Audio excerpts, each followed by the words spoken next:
Following Vice President Kamala Harris's decision to promote a more robust relief package in response to coronavirus in West Virginia, the state that Senator Joe Manchin is from, Manchin did decide to soften his tone in regard to offering Americans more help. But he is against something that is part of Biden's relief package, which is an increase to the federal minimum wage. The big goal here is to increase the federal minimum wage from $7.25 an hour to $15 an hour. And let me remind you all that the last time the federal minimum wage was increased was in 2009. So I think it's about time to do something about that, especially when you consider the cost of living going up with inflation. And so what did Manchin have to say about that provision, that portion of the relief bill? I'm supportive of basically having something that's responsible and reasonable. In my state, that would be $11 an hour with inflation. So look, I disagree because the federal minimum wage applies to the entire government, the entire country, I should say, not just West Virginia. And while the cost of living might be a little lower in West Virginia, it's certainly not low in other states. And so this nickel and diming the American people disgusts me, and it's especially disgusting when you hear these talking points from Democrats. Now, the incoming Senate Budget Committee chairman is Bernie Sanders, and he's fighting back. He touted that the budget resolution would allow for a coronavirus bill that raises the federal minimum wage from a starvation wage of $7.25 an hour to a living wage. And Bernie is planning on doing this through the reconciliation process since he is the chair of the Senate Budget Committee. He has the power to do this, try to pass this through a simple majority in the Senate. He would be able to bypass the legislative filibuster that typically requires 60 senators to sign on to such a bill. So this Manchin versus Sanders thing is fantastic. I love to see it. And I'd love for you to comment on it a little bit, Nando, before I give you more details.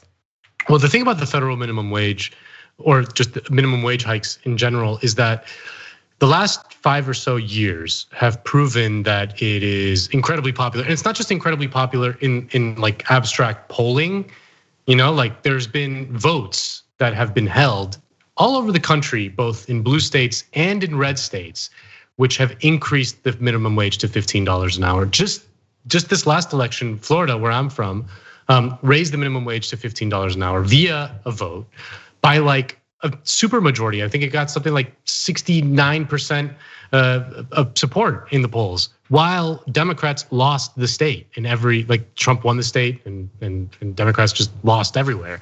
They lost a bunch of House seats in Florida as well. But the federal minimum wage, despite a sort of Republican wave in Florida, passed overwhelmingly.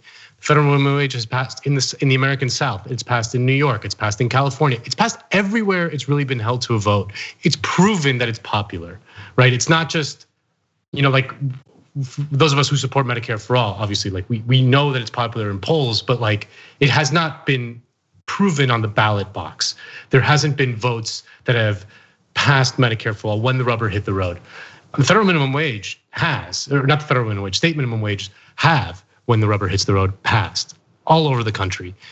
So that's what's like, that's from a political popularity standpoint, that's just like beyond any doubt at this point. And I remember when the fight for 15 started 5 or 6 years ago, just like everyone thought it was ridiculous. Like all, liberals, like in the commentariat, politicians, they thought it was ridiculous. And now it is just hegemonic. Everyone just sees it as the sort of baseline standard to minimum to adhere to. And the fact that we've gotten this far is pretty remarkable. But beyond that, the economics of the minimum wage are pretty clear as well, in that if people don't have money, they can't buy stuff. And if people aren't buying stuff, then the economy is not working. It's not moving. Like the economy thrives off of activity, people buying and selling stuff.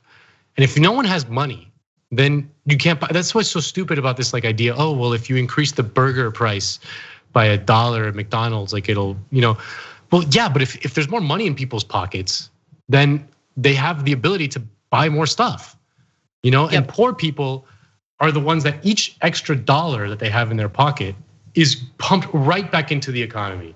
Whereas each extra dollar that a bajillionaire has is not necessarily going back in the economy. Like, what difference does it make to them? Nothing, so the increasing the poorest Americans' wages, the stimulative effect it has on the economy is like almost impossible to measure, because it immediately goes back out. It immediately goes back. It stimulates economic activity, increases demand for goods and services. You're right. They need it. You're right about that. They're living on the edge, so they need to spend it. Whereas a rich person could just keep it and just pocket it and do whatever it is they do with it. I don't know, like Jeff Bezos is building a clock that can run for 5,000 years. Good, great. And also exactly. But let me also just note that while $15 an hour would significantly benefit people living in states like West Virginia because of the cost of living being lower. Keep in mind that $15 an hour is, at this point, considering the cost of living, is not a livable wage in a lot of parts of this country. So I'll give you an example. Despite personally taking $24 million in Clinton cash, I didn't. My husband, when he lost his job during this pandemic, couldn't find more work. And so finally, he ended up working for a company that was contracted out by Amazon to deliver packages. And so he did that for a month before finding another job, thankfully. And he was paid $15 an hour for it. I will tell you that a single person living on $15 an hour full-time with a full-time job cannot survive in California. You just can't. It's not enough money for rent. It's not enough money for food. It's not enough money to live. And so really, when you talk about a living wage in many parts of this country, you're talking about $20 an hour. So I think it's important to point that out as these lawmakers try to nickel and dime us. And then to your point, Nando, you're right in that increasing the federal minimum wage is tremendously popular, not just statewide in places like Florida, but across the country. Here's a Yahoo Harris poll with more details. We, along with the Harris poll, found that most Americans do support raising the minimum wage. 83% say that $7.25 an hour is not enough for a person to live on. High earners and college educated people may be more disconnected from the realities of minimum wage. According to this new poll, people in households making more than $100,000 are more than twice as likely to think that $7.25 an hour was enough to get by. The same thing with college educated people versus people with little to no college education. Now, almost 60% of Americans think that raising the minimum wage would actually help the economy. That's an argument that Democrats are making as they try to include the measure in the next relief bill. And we also wanted to see how much of an increase people would support. More than 60% support a minimum wage between $10 and $15 an hour, 15 being the median answer. 7% say they'd support a minimum wage up to $20 an hour, though that's not something Congress is actually thinking about. And 3% of people say they think the minimum wage should actually be even lower.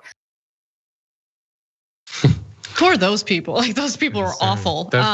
All those people work for George Mason University. But the thing about the federal minimum wage and what you're talking about, and about in certain states, like, or certain cities, even within certain states, like Los Angeles or San Francisco, that $15 is not enough to have a livable wage.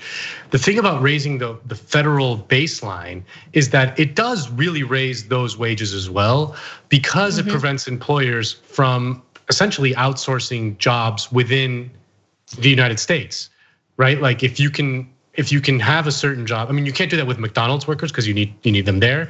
But for other logistical jobs and whatever, you can outsource them to a poorer state with a lower minimum wage, and so that creates that kind of internal competition, which depresses wages everywhere. But if you kind of raise the baseline everywhere, you prevent a lot of that from going on, and so it would raise the bar for everyone, even people who are making slightly more than $15 in cities like Los Angeles or San Francisco. You're right. Yeah. You're right about that. Yep, absolutely. In fact, the minimum wage in the state of California, I believe, is either $15 an hour or is close to $15 an hour. So yes, you're right about that. And I wanted to just quickly read a comment from our member Burrito Bandito, who makes an excellent point. In 2020, the Department of Health and Human Services set the federal poverty level at $26,200 for a family of 4. Yes, okay, so that's equivalent to about $12.60 per hour for a full-time worker. A living wage must at least be greater than the poverty level. And so you can understand why raising the minimum wage is so popular in America, because this isn't just a statistic. People are living it right now and they're sick of it. No one in this country, no one anywhere should work a full-time job and still need government assistance or still have difficulty providing for basic human needs, whether it's housing, food, healthcare, all of that. Our system's fundamentally broken, and I love that people across the board are waking up to it and demanding more. Thanks for watching The Young Turks, really appreciate it. Another way to show support is through YouTube memberships. You'll get to interact with us more. There's live chat emojis, badges.